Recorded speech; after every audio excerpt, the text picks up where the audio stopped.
Hello, Malar. How are you? Okay, I see the smile. Okay, I can hear you too. Good evening, Ashok. It's so good to be back in the show. Isn't it good that Shamini has gone for a holiday? Oh, has she? I didn't notice that she's not here. No, she's gonna kill me. She's gonna kill me. And I can tell you, I am very, very sure she's in the same time zone with us and she'll be listening in quietly and Oh my you God. will be paying a price. But having Yes, I'm said gonna pay a big price. it is And really wonderful to be back at Leadership in Flow Asia Season 3. season 3 it is. Okay, so ladies and gentlemen, who is locked in apart from Sham, from whichever time zones you are in, what is Leadership in Flow Asia all about? This show started in 2022, where we started talking to leaders in Asia, trying to understand their thinking. And what we've been discovering is they have a certain quiet way, reflective way about thinking about their personal growth, their leadership growth, and their business growth. And it's been to me, it has been fantastic. It's almost like reading a leadership book every week, listening to the practitioners on the ground and seeing what they do differently. And it's been so energizing for me. And today, who do we have? Malar is Ramesh Kannan. So Ramesh Kannan is the head of HR for RELX in Southeast Asia. The first time I met him was in Singapore. I think Shamini had organized a leadership learning festival equivalent in Singapore. And then this gentleman was sitting at the back and he was asking very poignant questions. He was very insightful with his thoughts and ideas. And we said, we need him on the show. And we asked him and he said, yes, of course. And that's Ramesh, right? Anything else to add, Malar, before we bring him on? We're going to today ask him all the questions and how he made it challenging for us. So he doesn't know that we are back with a vengeance. But let's Yes, bring we just Ramesh. set him up now. Yes. Where is the man? Hi, Ramesh. He has arrived. Hey, hi. Hi, Muller. Hi, Ashok, and hi, all the viewers. Thank you very much for this opportunity to have me on your show. No worries, sir, because you asked us a lot of questions the last time. So we said, you know what? We'll do you the favor. We'll ask you all the questions this time. I'll try my level best to be as, to able to answer whatever you ask and benefit for the viewers. Thank you very much. No worries, no worries. What I'm going to do is He's behaving himself. Yeah, today. he's so polite. Huh? I'm not. We'll see Okay. how it goes. Thank you. Thank you. I hope am I audible, visible, it's all okay? You're Thank you. audible. See you Thank you. well? You're looking really good, almost like Vijay. I hope the viewers know who Vijay is. Oh, Let's, the movie let's get actor. low. All right. Okay. All right. Okay. So I'm going to be throwing you a first question because I know from the conversations we've had with you, you reflect a lot and you introspect and you look at things not only from micro point of view but macro point of view, and look at how to be influential not only within your circle but within your organizations and all. So I want to go back to how you look at world events, right? And the kind of perspectives and positive outlooks you have. So in the last 4 years, right, if you have not been on Earth, you'll realize that since 2020, the world have gone through a lot of events, right? So what are your different perspectives and positive outlooks of the world events? What has it given you today? How is it shaping Thanks, your... Ashok. Definitely. I'm not any exception to not being influenced by the world events. But before I go there, I would like to reflect, before I reflect on the world, I'll start with my roots, my family. Growing up in a joint family was like a crash course in leadership if I reflect back and see now. Imagining a room full of cousins, aunts, uncles, each with their own strong opinions. From that, I've learned the value of respect, perseverance, and adaptability. My mom, who's still an inspiration for me, who I still think could have been a top CEO, taught me that grit is something about showing up positive, solution focused mindset every single day. Coming back to your question on the world today, especially with everything going on, right from we just out of a pandemic, economic uncertainty, and even conflicts that's going on around us, has made me rethink of living in the present. We are constantly first faced with unpredictable and difficult circumstances. And it's made me realize how critical it is to focus on what I can control and choose how we respond. These are the two things that I've really carried upon. And one key takeaway has always been the importance of relationship. I'm a very relationship oriented person. And you would have heard the cliche, life is too short, enjoy while it maximum, especially in the last 4 or 5 years after the pandemic. But what I rephrased it to myself is life is too short to hold grudges or even small disagreements get in the way of meaningful connections. If I can make someone feel happy today or make them positive today or feel a sense of smile, I don't wait. Gratitude should never be postponed, while negative emotions and conflicts can often wait, or better yet, let go entirely. COVID-19 has been a major turning point for me because before the pandemic, I had a very clear path. It's a clear ladder. I want to become a CHRO, and certainly bought by but the uncertainty brought by the pandemic, and now you can see how fragile the global stability can be, has reminded me nothing but life is not guaranteed, right? I've lost people. I've seen friends who have missing their closed ones, and I've seen missed opportunities to show appreciation and let minor issue come between relationships. Looking back at all these things, I realized that life is too short to sweat the small stuff.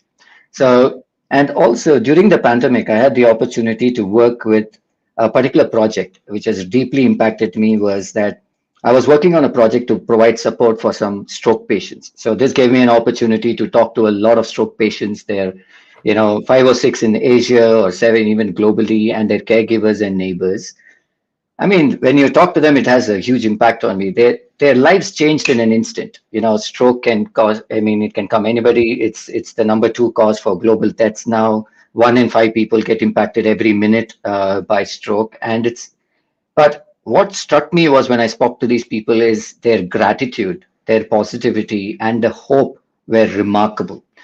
The resilience of their caregivers, their friends, their neighbors was truly inspiring when I listened to their stories.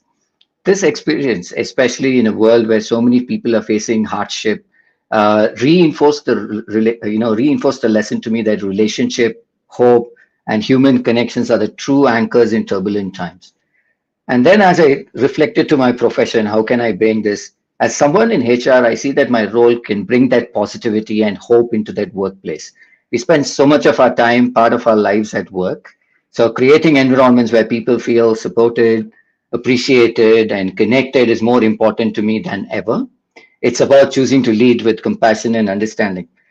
So when I see all the world happenings around me, these are the things that I've really learned, and it's really helped me to change that 10% where whatever I observe has helped to change my mental model and adjust accordingly in terms of how I respond and how I really choose, make my choices with a positive outlook. Oh, wow. It's and I've got so many more questions to go, but wow, you've just wowed me with the first answer itself. You know what, Ramesh, what I really love about your approach is you thanked your family first, right? And I like the perspective that you put, that how you learn from a big family, a joint family in that sense, how you had to learn perseverance, humility, and respect, and how your mom also reinforced the fact that you have to be solution focused and positive have a positive outlook all the time.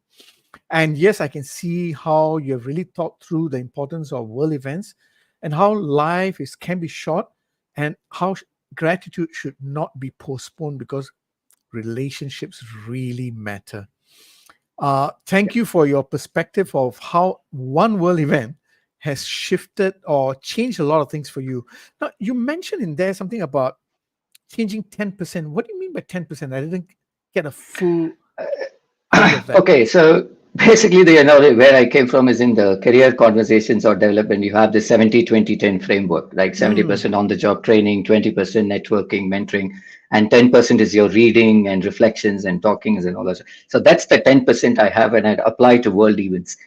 So I give importance only to 10% of it in terms of how it impacts what I observe around the world, what's happening around me, how I can, derive out of it, which will help to change my mental model or the outset And it changes my mindset in terms of how I approach the 20 and the 70%.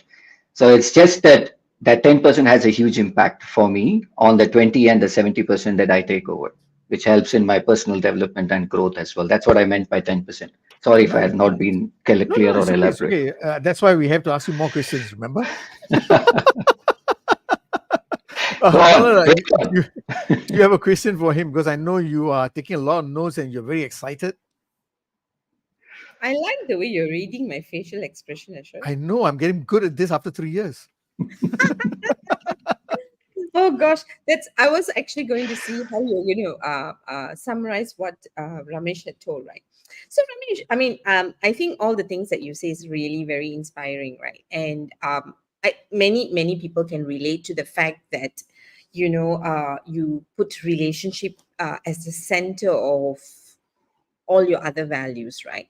But as you're doing this, right, because I think in our pre-conversation, when we came up with the topic of eternal positivity and outlook, right? I must say that I I tend to put on my brakes when it comes to eternal positivity or optimism. Okay, um, I'm a pessimist, right? According to a research.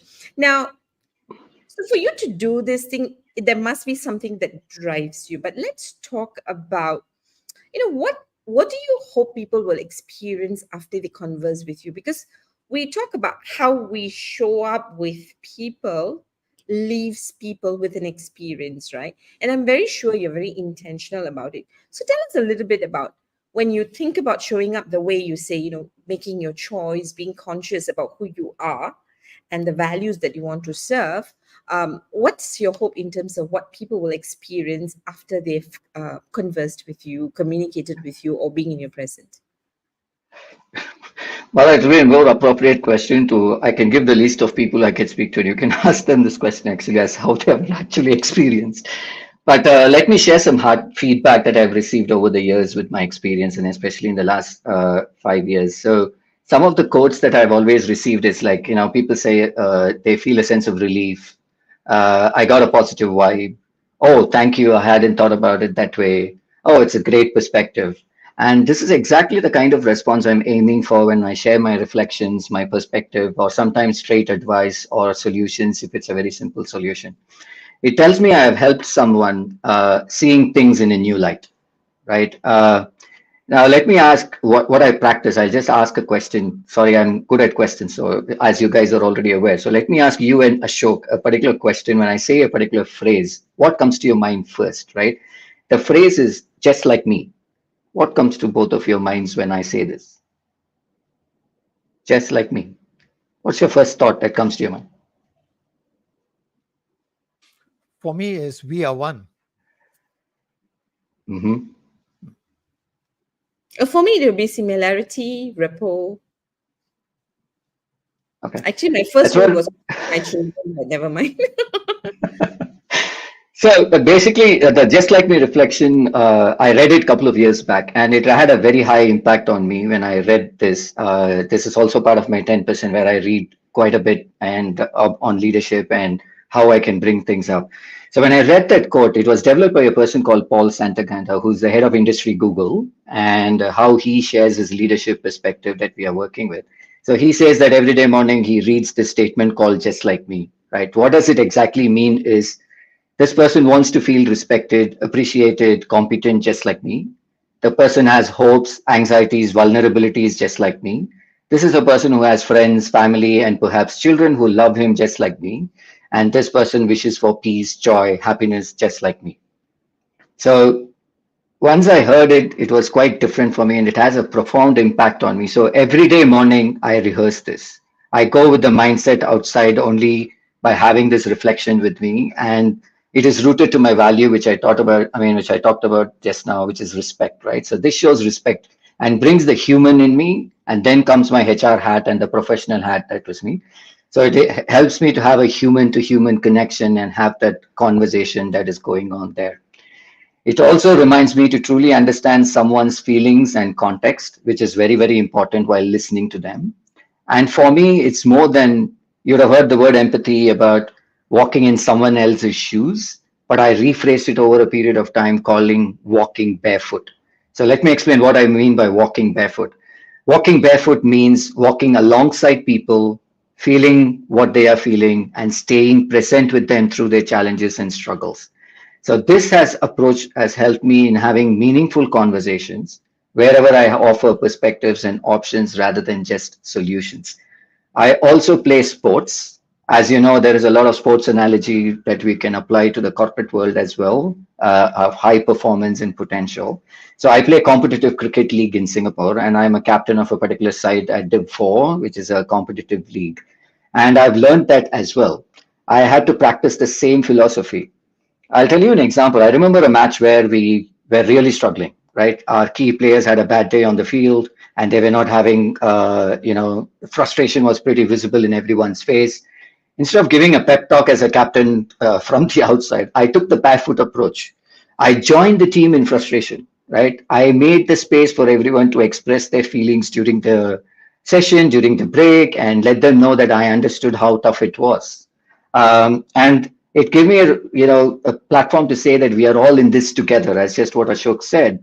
And I wasn't about pointing fingers, right? It was about focusing on what we could control during that particular game. And I think people who are playing sports here, say football, which is very popular, you will always form a strategy before going, but it may not go. And it's important you be flexible and adjustable and focus on how you can control the every pass that you can make to win the game. Winning the game is the positive outlook, but realism is what is it that you do that point in time is what is in your control, right? So the simple act of walking barefoot instead of standing above the situation has helped me over the last 3 to 4 years as a skipper to build trust and gave everything a sense of unity. It wasn't a lecture that I provided as well. And the conversations could be more about how we can support each other better in the next match. And it's all about solutions. It was creating space for new perspectives and growth. What I've learned through experiences like these and applying it in the workplace is that people don't always need answers, right? They need validation or a new angle to think from, right? That's where the real impact happens. So helping see people beyond their current viewpoint and offering them some options they hadn't considered is is also making them feel more confident or thinking. If they go back thinking, saying, I hadn't thought about it like that, I know I've done my part. I hope that answered your question. So that's the experience I want people. I hope people have that experience when they have a conversation with me and go. It's taken a lot of practice. It's a daily practice. It's a conscious effort. It's like creating your micro habits and tuning yourself. So the just like me reflection and all these kind of my sports where I play through my experiences, I've learned over a period of time by practicing that art. And I hope I have a positive, lasting impact. Thank you very much. We have Vinita Joseph, who is saying she's coming in as LinkedIn user. She says, when you say just like me, we are similar, right? So is Vinita your friend, Ramesh? No, thank you, Okay. Vinita, for that. Yeah. Thank you, Vinita, for joining us and also commenting. So I think it's really amazing that you stay so present. I mean, we talk about empathy. I think talking about empathy and being truly empathetic, putting yourself in people's shoes, is totally a different thing. And I actually really loved in the way, even though you're talking about positive outlooks, you are also helping us anchor ourselves in being realistic, right? And what I really I thought enjoyed, and what I liked about what you said is how you allow people to express what they are feeling and you stay with them so that they can then be their best selves. And I suppose Yes, when you are present with people and people feel safe with you, then the next best outcome is actually for them to be able to be their best selves under pressure. I think that's simply fantastic, right? Thank you very much for thank you, that. Malar. Thank you, thank you. And I also love that, we've heard this in many ways, right? That people don't need answers; they only need another perspective or other perspective, or just pure validation. Yes, I'm with you. I agree with you. I see your point of view, right? It's like I see you, and or helping them to feel the respect for their point of view and help them recognize there is another way of looking at it. Thank you very much. And yes, I Thank can you. see Asik's frown, which means that he's going to ask the next question. Okay, okay, no, no, no. Thank you very much for that. I've got many more questions now coming up in my head for this. No, thank you very much, Ramesh, for sharing about Just Like Me and walking barefoot. And thank you for the story with your team and how you helped them get through that. Now, that's a fantastic story. Now, where everyone is aligned to a common goal.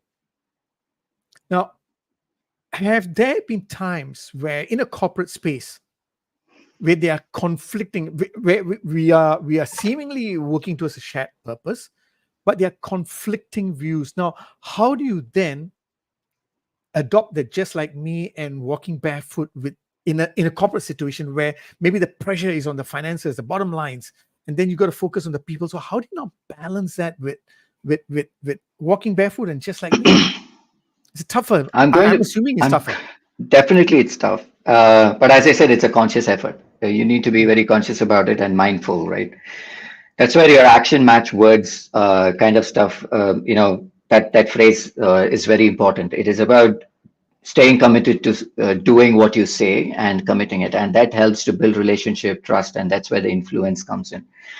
But especially when conflicts arise is when something goes not the way you wanted it to go. And definitely in the early parts of my life, I've already accepted saying that nothing will go as per your plan. If it goes, it's well and good, but you need to always have a plan A, plan B, and how things would go. So honestly, that gives a sense of relief, right?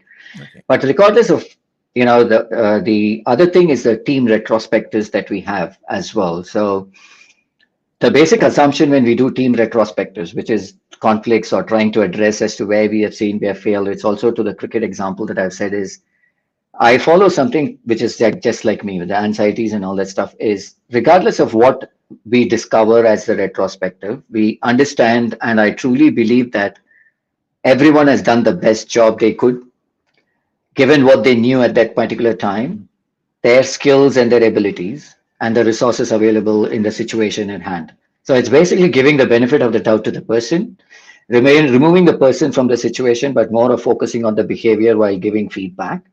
And also, if it's a conflict between two individuals, it's also depending upon laying that platform that everybody are inclusive and the just like me reflection, the walking barefoot example, as well as this the team retrospective that the benefit of the doubt that you give to the people creates a level playing field. So people more focus on the situation rather than the direct personal conflicts that arises, and that's how you mediate a conversation. And you need to go with the flow. You can't go with a set mindset saying this is how I'm going to drive the conversation because it can go down south. It's okay, but you don't have to have the answers all the time. It's about being really intentional and going with a good intent and going with the flow, I suppose. Nice, nice. Because what I'm hearing from you is it's a beautiful approach. Because number one, you said you make a very clear assumption: everyone has done their best, and I think that's extremely important. Because you take away a lot of biasness straight away. And there is deeper empathy in that sense. And then you talked about intent. The intention is also important. All right. Now, how does this approach impact the leadership experience you have on other people, and how do you influence them? How has it impacted them? Okay. One thing I strongly believe is leadership is a privilege.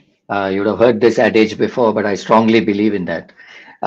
Leadership is a privilege, and I truly believe you have an opportunity to be the kind of leader you always wish you had or wish you had in your previous experiences. I have been fortunate that I have had a good share of great managers, good leaders, great mentors. And I personally call them as my personal board of directors who have invested in me. And I've also reaped a lot of knowledge from them as well, right? They have kept me grounded. They have helped me to reflect. They have helped me to push continually to improve my leadership style. And I've had a tremendous amount of influence from my personal board of directors who have shaped the leader I strive to be today, right? Um, in the workplace, for example, it's very kind of similar. Where I really strongly believe that we need to develop the leaders in the others, right? It's about providing those opportunities to actually help them to move to the uncomfortable zone. That's parts of the 70%, where as a leader, you need to help them to realize their potential, try to help them to overcome their confidence gremlins or help them to cage their confidence gremlins. And it's mostly helping them to step up to big challenges where they are unsure of their abilities. So how I do that is basically have a very open conversation, share my own experiences, and offering constructive feedback. And I've seen people gain confidence to take bigger responsibilities, pushing them to the uncomfortable zone and believing in themselves more. As I just provide feedback as well, I actively seek it for myself. Leadership isn't static, so it's something I constantly take advice from. I seek feedback from my team members, my peers, my colleagues, my leaders, all the time, and I always ensure that I'm leading in a way that resonates. It is very important because you may have something in your mind, and if it doesn't resonate with the team, then that there is no impact. So the feedbacks helps you to really change your style or communication style and helping you in leading a way that resonates with people. It can be simple things like adjusting your communication style or adjusting the way you communicate, and sometimes stepping back and taking a broader view in the way and let other people lead. So, feedback is very important for me and it keeps me grounded and adaptable. But what has been most rewarding is hearing from those whom I've worked with and how they now lead with more empathy, walking barefoot, and focusing on growth. It shows me that leadership, more than the what, how you have done, because we all remember our leaders who have made us how I feel, right? How they have made us feel. The bad ones and the good ones as well. It's not about what they have done for us, it's more of how they have made us feel. I think when it's done right, has a very big ripple effect. So I've had good experiences. I want to share that experiences with the people I lead. At the end of the day, I want those whom I lead very consciously to feel valued, heard, capable of more than what they thought as possible to do. I think that's the privilege of leadership, is helping others grow while you're growing myself is what I considered as the most important thing. I hope I've answered the question, but it's just the perspective that I'm sharing and what I'm practicing and what I'm trying to really become having an impact in the future. Thank you very much. I'm going to hand you to Mother, but let me just summarize. What I love about what you said about here is you started off by talking about leadership is a privilege, but you really anchored it with it's really about how you make others feel, because we don't talk about that enough. It's the feelings that you leave behind with every interaction, whether you are present with them, whether you're listening to them, whether you're giving them feedback, whether you're receiving feedback, right? I don't think we spend enough time about really thinking about how we make people feel sincerely. So thank you very much for that, anchoring for that, Ramesh. Yes, Mother. Over No, to you. I Sure. yeah, I think there were so many things that you said, right? That leadership is a privilege, but I think more importantly, I love the fact that, as much as you were sounding like this, like really dream come true leader who is making people feel comfortable, making them feel good, leaving them in a better state than you found them, and believing that people do their best based on the resources that's available for them, right? So these are all fantastic positive things, but for me, what resonated with me is the fact that while you're doing that, your intention is to slowly move them into spaces that might have been uncomfortable and difficult for them to move if they had to do it on their own, right? Yes. Helping them to realize and recognize that you can see that they have more potential, which means that you can then help them to grow as people. And I think that's exactly what everybody wants, right? But the one question that's coming up in my head is that you said leading in a way that resonates with people, right? Now, how do you, so if you're making a decision, you are having a conversation, with people you're leading, right? How do you differentiate that it resonates or it does not resonate? So what's the feedback? So I'm not talking about people coming back and responding to us or giving us feedback. That's easy, right? A lot of times I think what we struggle with is when it is not said and you have to sense to see whether it is actually going well or not going well, which I believe is what you mean by resonate. So tell us a little bit more about how does a leader discern, is this resonating with people or not? Okay. So in my experience, as I said, I seek feedback as well, right? So, but it's also when I lead meetings or when we are discussing something on a big project or some decision needs to be made, it's always been based on collective opinion, right? So I go into the room, or if I have a problem statement, I don't say that I have all the answers. Let's figure it out together, right? And especially when the situation has a lot of ambiguity and the situation is unclear, right? Now, for example, simple thing is when we design a policy in HR, which people can resonate or any of the things, it's kind of a collective opinion, right? So we have a team and who are front-ending teams who actually talk to people on the floor on this thing. Sometimes it needs to resonate with them. It's like basically asking, okay, how do you think people will look at this? How do you think people will give feedback on this? Will people feel agree to it? If people feel, is it realistic? Are you feeling that we are overlooking something? Are we grounded? Do we know exactly how this will impact? So a lot of brainstorming that goes in terms of asking these questions. And second thing is I resonate it with myself. I have been a team member before. I have reported to managers, I've reported to leaders, and I resonate a lot. I try to reflect and saying, okay, if I've had this conversation as a manager with me, how would I respond? How would I react? Or what is the things that will go through me in terms of if I'm looking at it and trying to balance that, right? And just like me keeps me rooted, and that's the way I try to resonate and understand where they are coming from and see if it resonates as well. Sometimes you can try the risk and throw a statement which will see whether what's the reaction that you're getting from the audience, and that will also help you to really do the dipstick at the real time for you. Nice, nice. So what I'm hearing from you is that I think when you put out an idea, because you're looking for collective opinion or collective wisdom, what you're doing is you're putting them through a process of empathy, putting them to feel for the people that they are serving. All right. And for them to do that, first they have to connect with their own emotions or thoughts as to how the idea or the opinion or the problem statement is sitting with them, within them, and getting them to express it so that you then know how to guide them. Now, before I Yes. pass it on to Ashoka, I have just one more layer of question, right? So, do you have, because you're talking about eternal positivity, and as a pessimist, I need to ask this question.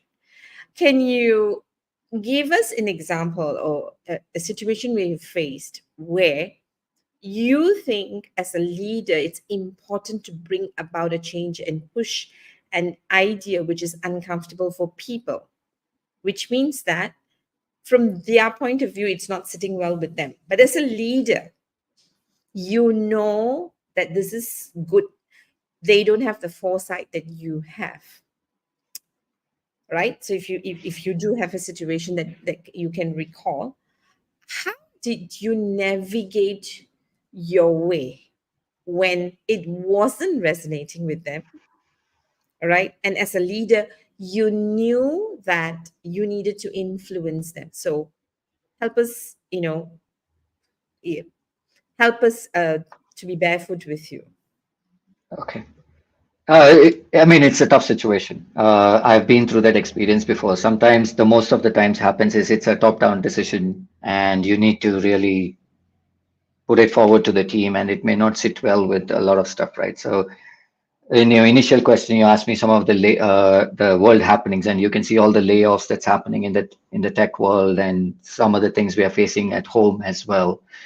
So in those kind of decisions, sometimes it's the vulnerability that helps you. It's about sharing your vulnerability and being open. And I've always been open, and I've admitted saying, yes, I understand this can be a painful decision, but helping him to think big, right? And trying to give a perspective and say that how is it the big perspective that is helped, though it's a tough decision or it doesn't resonate with people. It is important that you tell the bitter truth. Truth always sells, and it is important to be honest and authentic and genuine about it. Saying that, yes, it's a decision that I can know that it's not going to resonate well, but these are the reasons why it is being taken, and we need to really help in communicating this further, or this is the decision that's being taken. So it's to answer your simple question, it's about being genuine and authentic and sharing your vulnerability that even I openly share with them saying that I'm not with the decision as well, but we had to execute because it is the top-down decision. So people would be able to resonate with that situation kind of stuff. But definitely people who don't resonate will ship out. But as a leader, I think you need to be prepared for all kinds of eventualities that will happen. So I Nice. hope I answered the question. No, I think you more than answered the question, because I think this is where I think respect truly comes, right? Because you're not putting out an act, right? And what I really loved about this is that I think just expressing how you feel and how it is tough for you too, you are already empathizing with the people, because they now know that you are with them, you feel with them, you feel like them, right? So and I think so that's a very powerful empathetic response, as well as acknowledging that what they are thinking and feeling is true, and that puts you in a very vulnerable state, because you now are executing an idea, a decision that doesn't resonate with you. Do you whip out positivity out of you when you really have to do something that you don't believe in as a leader?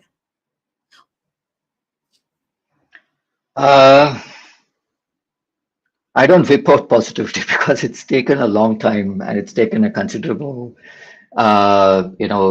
effect. I don't wipe out positivity, but I'll just tell you how I balance positivity with realism, if I can answer that question. Is that the right way to refurb your question? Anything you say will be the right way. Thank you so much. Okay, so it's about balancing realism, with positivity. So growing up, I have often used the phrase. Now my friends will laugh at me, but it's past is past, right? We have had those when I growing up, and even now I believe in it. The difference today is only that I reflect on the past to improve the present, instead of dwelling on what didn't go well and how I can make things work better now. The approach helps me strike a balance, or rather, I would help to juggle between realism and positivity for me. It's an ongoing practice, which has taken, as I said, a conscious effort to make, you know, release negativity. I'm not saying that I'm not a person who's getting impacted by negativity or negative thoughts. We all want to win and succeed, but reality does throw some curveballs. When negativity creeps in, I have a coping mechanism. So I'll share it with each one, will have their own way of coping it and how I have tried to cope up with it and been developing this eternal positivity. When negative creeps in, it's easy for our confidence gremlins to cater. So it is important to gauge that. So when negative thoughts come to me, I step back and resetting my mindset. How I do that resetting my mindset is sometimes I talk to myself. I look at the mirror, I talk to myself, I release the negativity. So the skeptical mind in me or the critical mind in me comes out, I talk it out. Second, thanks to my wife who has been, hearing about this all her life now. She's been married now, so she hears it as well. And my close friends circle. These are my childhood friends where I rant and where I'm myself, and some of my friends as well, where I let it out. I let it out and I try to understand from them. And sometimes the way the talking out my friends remind me of my roots and offer clarity. Sometimes small talks after the games, the informal talks that we have also provides me with clarity when I come through this. So it's a grounding process to me. It's a grounding process that cleans the way for positive action for me. This directly ties into the grit that I was talking about. When I faced a major setback after moving to Singapore, it always feeling discouraged, but it's talking to my wife, mentors, and I was able to refocus on what could be done. And their support and determination to help me stay positive, help me move forward. So balancing realism with positivity starts by addressing the facts head on, whether at work or during your personal challenges. You take a realistic look at the situation and then focus on what's within your control, and it's not about ignoring the problems. It's about asking what's the next step is. Nice. I loved it. As a pessimist, I loved it. I think what I really appreciated is the word that you say about releasing negativity. I think, and what's really lovely is your both your honesty and vulnerability. It's very clear that you have a structure, right? So what I'm taking back is that yes, as a human, as a leader, I also I may have to carry out something I don't agree.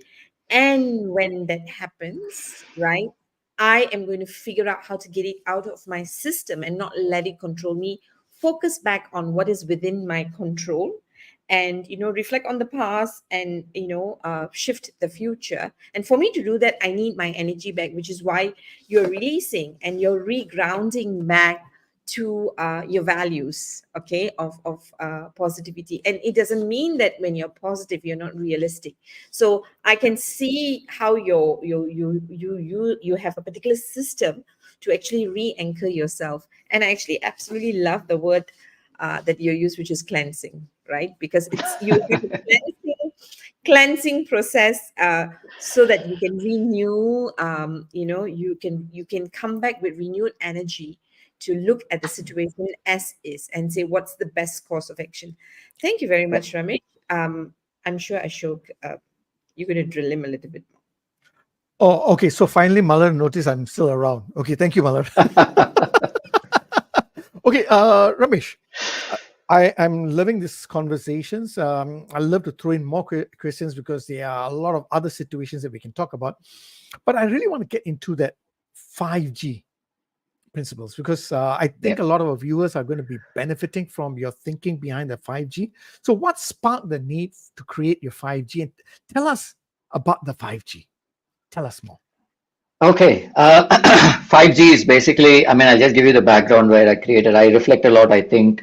So 5G is basically is my principles that I anchor myself during uncertain times, right? The certain qualities or the principles that I want to anchor myself to.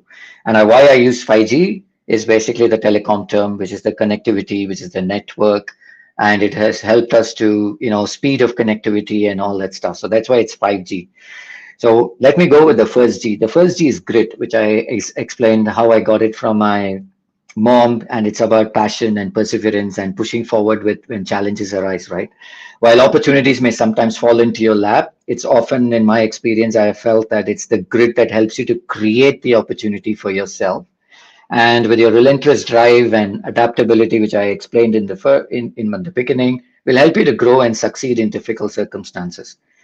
Now, let me tell you an example in my life that happened where grit helped me. When we moved to Singapore 15 years back with a very young family, my son was 4 months old.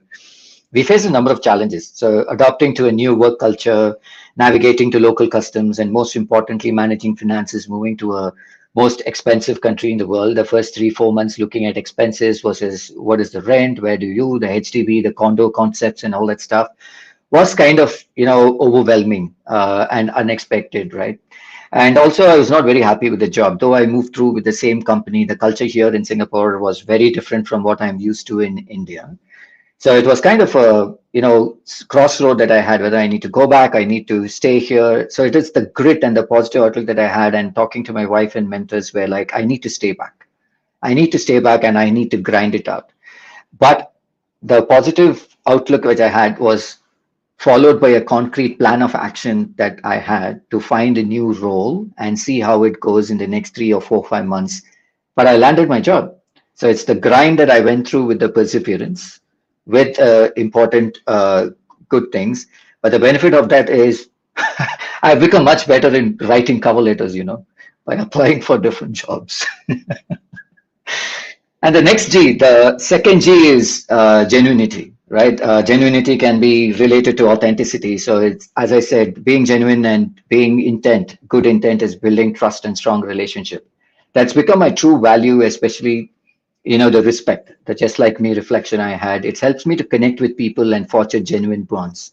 Growing in the joint family, I've learned the importance of respect. I'm repeating, and for me, means showing with honesty and openness consistently. My friends will always describe me as someone who speaks his mind.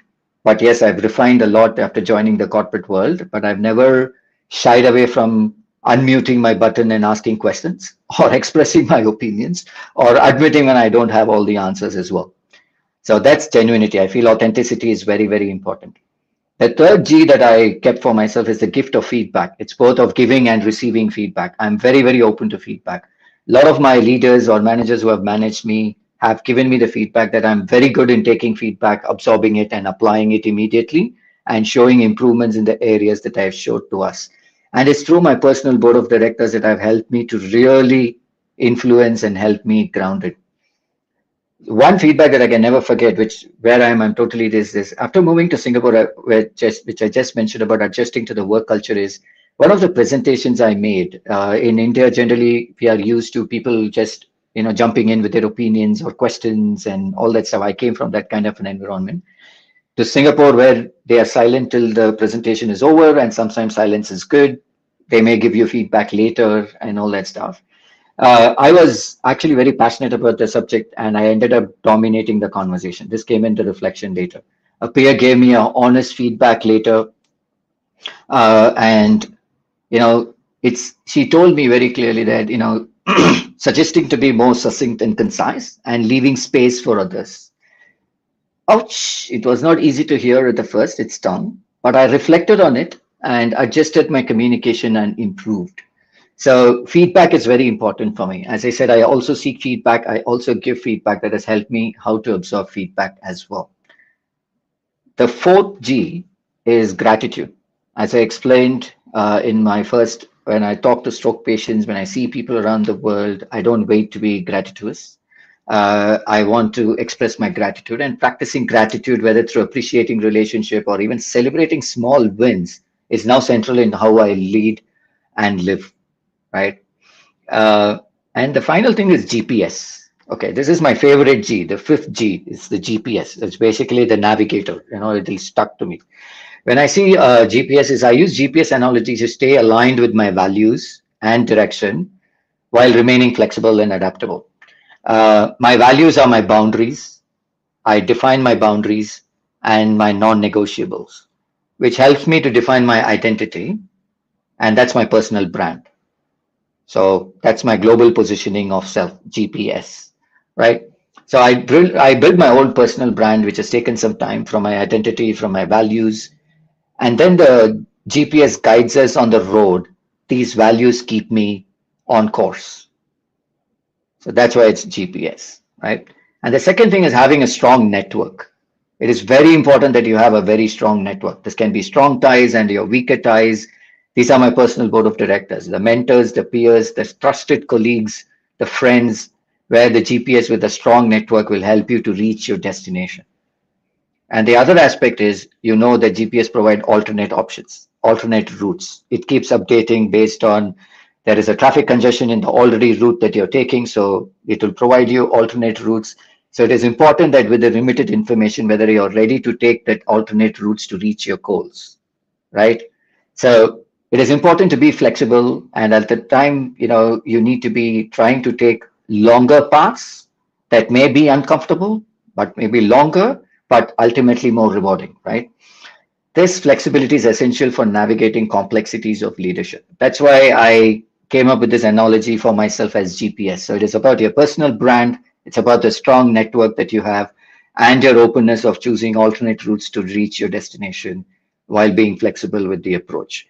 Um, I personally feel that this GPS has been my moral compass and an internal compass for having strong mentors as well, because it helped me in many times in my career. I've been on crossroads, and it's this GPS, the network, to define my values, has helped me to choose the alternate routes that I wanted to choose, and I'm here. What I am today is because of that.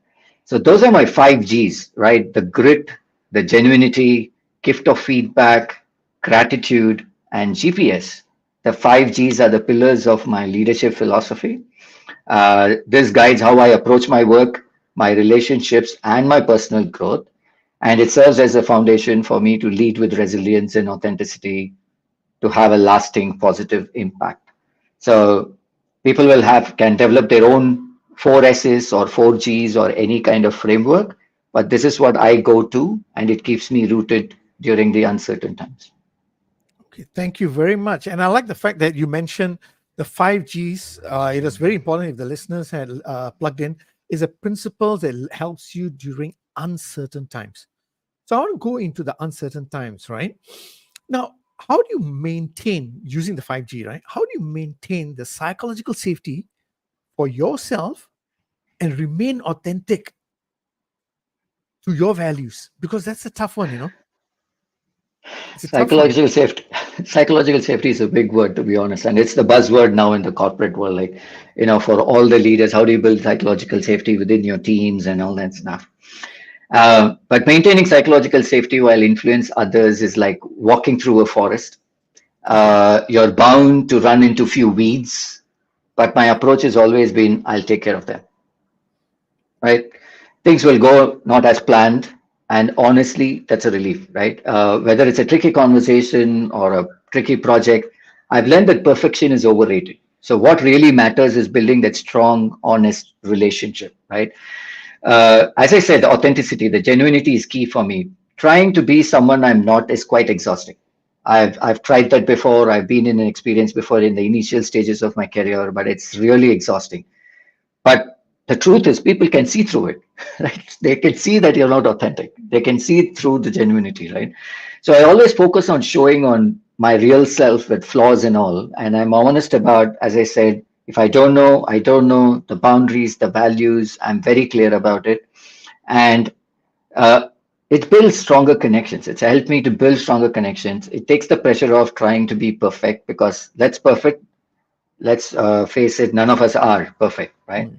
And again, I'm reiterating on showing vulnerability, and that's part of being genuine and showing authenticity.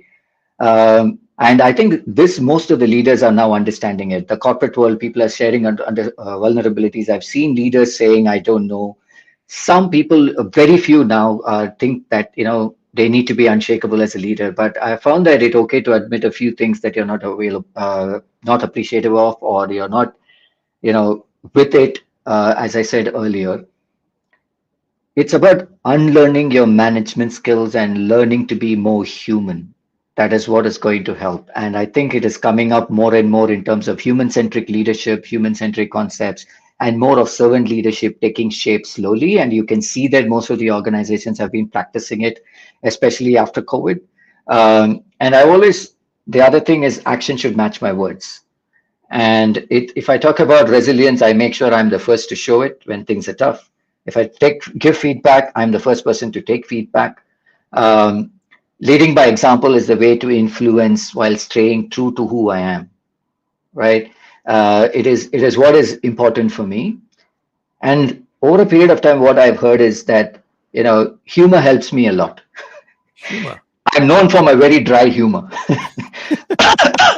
Sometimes, in English, it's very difficult because it's not my first language. But in Tamil, when I speak, or sometimes it is, the humor comes naturally. And when English, it's try hard, but I try to be humor. I try to bring some dry humor. I'm serious about my goals, but I don't take myself too seriously.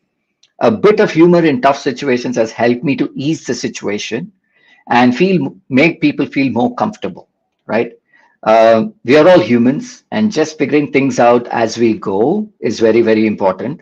And laughter is a great way to ease tension, and it makes influencing so much more easier when you lighten the situation and bring some laughter to ease the situation a bit.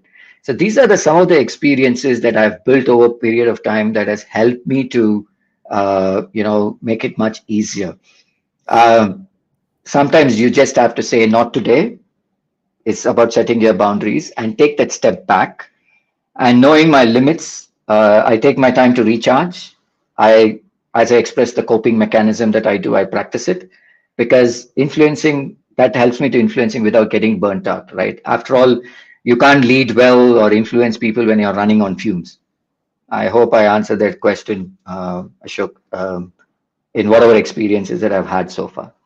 Right. Thank you very much. So what I'm hearing from you again is you go back to what is important. That means the clarity of a leader, right, needs to be understanding his or her own values, the identity. And that's what comes up from you all the time.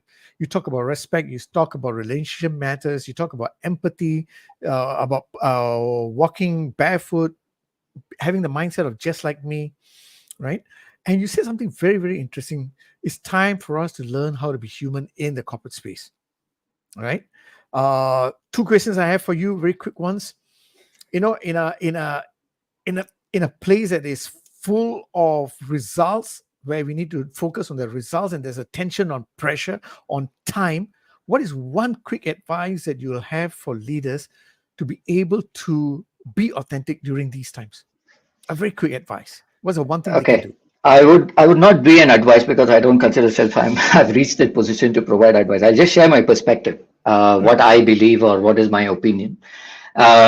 I'm going to lead to my shipping example because I've been with BP Shipping for some time and it's really given me a lot of, it's a business role that I did.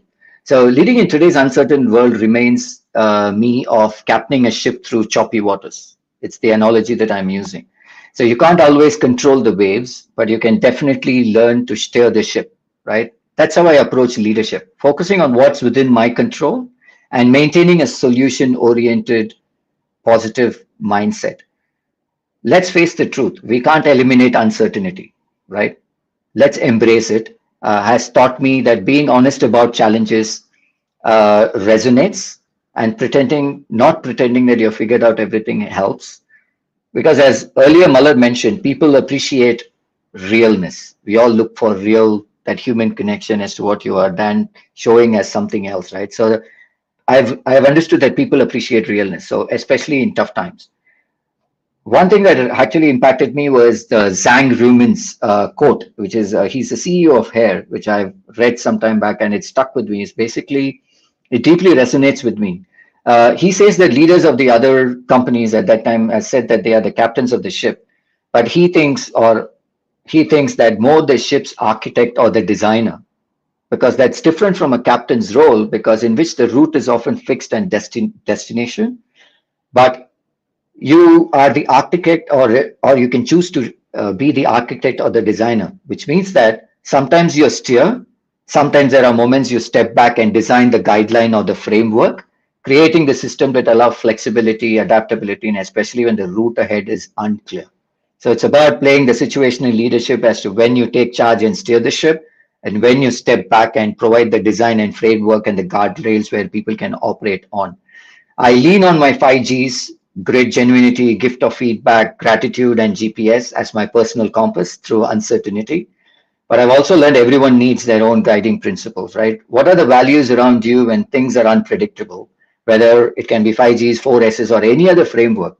But having clarity on those values will help you to keep yourself steady no matter how rough the waters get, right? Um, I believe it requires walking barefoot. It's not about stepping into someone else's shoes. It's about feeling the ground they walk on. Walking alongside others is very important. So I leave the audience with the questions of, so what's your compass? What are the values that keep you grounded when everything around feels uncertain? Thank you very much for that. So your answer is be clear about your values. Over to you, Muller. Wow, that's a lot. Okay, and I think he has led me over and over again with the word authentic. And I think all the things that you say about clarity, about who you are, having courage to be who you are, for me, if I need to summarize it in one word, is authenticity. So I have one burning question that I need you to answer if you want me to go to sleep in peace today. what is the what is the greatest price you've paid in your career as a result of Well, trying to be authentic? I know you're authentic, but there's always a price of authenticity in the corporate world, right? Is has there been What's the price that you've actually paid for being authentic? Actually, I won't say it's a price I paid because it's something that the praise I've received, prize and praise. Sorry for the language there, but praise that I've received from this thing. I've not paid any price. I don't have any regrets, to be very honest. But I I'm felt that sometimes, I'm not saying, I'm not talking about regrets, right? I'm not talking about regrets here, because you're very clear to have regrets. But there are situations, I mean, when we talk about authenticity, right? I think one of the challenges with authenticity is that sometimes when you're authentic, you can't show up the way the business needs you to show up. And then there is a price because there's non acceptance. Do you have an example of a situation where you showed up as you and it wasn't acceptable for the business? And that's what I mean. yes, in one of my previous experiences, I have been known for my unpopular opinions, of being very open as well. So I'm known to make unpopular decisions. So one of the places where, I was not liking the job that I was doing. I felt that I was not challenged enough, but I had expressed it to my bosses and managers, saying that I'm not being used with my full potential. I Nice. know I can do more, because the existing job responsibilities that I'm doing, I finish it in a certain hours. So I feel that I need more. I feel that so there are other 5 or 6 team members of mine who are doing similar kind of roles and profiles, but I received a flack for it, for being very honest and expressing my opinion about being challenged more. Right, that turned a little bit toxic because it was the truth, to be honest. But I felt that it was important to say it to the leader and the manager. But after a few months, I took the plunge. I really quit. I wanted to get back into HR business partnering, the true HR business partnering. So I took the plunge. I took the decision to resign without a job, being on an employment pass in Singapore. And I was very unpopular for that decision with my friends, even some of my mentors, people at that point in time. And that's when I logged on to my grit and my positive intent that I will get something. And I got it. I loved the job that I did in the next experience that I had. So it's the grit and the positive, attitude and being my genuine self and expressing my opinion. If that's the example that you're looking for, I have paid the price for that as well. Thank you. You paid the price and won the prize. Thank you very much. Thank you. Thank you. Thank you very much. Thank you very, very much for. I mean, I think I loved your candid answers, and how passionately you have carved your 5G and share it very generously with us. I can see how, now I'm converted. Eternal positivity, it might actually work in terms of life. Thank you so much for the real stories about how all of us need to find structures and frameworks so that we can navigate through life's challenges, stay within the focus of control, what's within our control, and be our true authentic self. So, Ramesh, thank you very much. Before we say goodbye, is there anything else you'd like to say to the audience? I would just like to say to the audience that, remember this, healthy trees make a lush forest. So every action that you do today, even the smallest of actions of making feel people appreciated or bring a smile or a joy is like planting a tree, which grows into a lush green tree, which helps us in a bigger landscape and a bigger influence. So healthy trees make a lush forest. So it's all in our hands as to how we groom ourselves as a healthy tree so that we can make this world a lush forest and a green. So that's the words I would like to leave with. And thank you very much, Ashok and Mala, for this opportunity. This is my first time. This is has been an incredible experience for me to share my views and share my G's. And I hope I have at least inspired a little bit or created an impact for people who can go and have their own frameworks as well. Thank you very much. Thank you, No, Ramesh. thank I you don't know very about other much for that. people, but I'm inspired. Yes, I'm inspired. Thank you very much, Ramesh. And the Thank you. biggest takeaway for anyone who is locked in is have your value based compass. You know, define it, live it, and have a strong network to support you as you balance positivity with realism. Thank you very much for being on our show today, Ramesh. Thank you. Thank And you. as Thank you. we Thank you very much. goodbye to Ramesh. Ha, Ashok. That was lovely. Yes, it was. It was actually I had difficulty taking notes because he had so many golden nuggets for us, right? But you know what you can do? You can listen to the Spotify or watch a YouTube after this. Yes, and we take in any nuggets step by step, and hopefully that would actually help us to build our own frameworks to as a guide rail for the choices that we need to make. With that, as I sign off, this is Mala from KL, and for those who have joined us, who are still with us, thank you for joining us for the whole 1 hour 10 minutes. And if you're still here, just make sure you connect with me first if you're not connected, because we have an exciting leadership learning festival which is coming up on the 13th of November in Kuala Lumpur, and I can tell you, you wouldn't want to miss it because it's so exciting. With that, this is Mother signing off from KL. And Ashok from Singapore. Goodbye.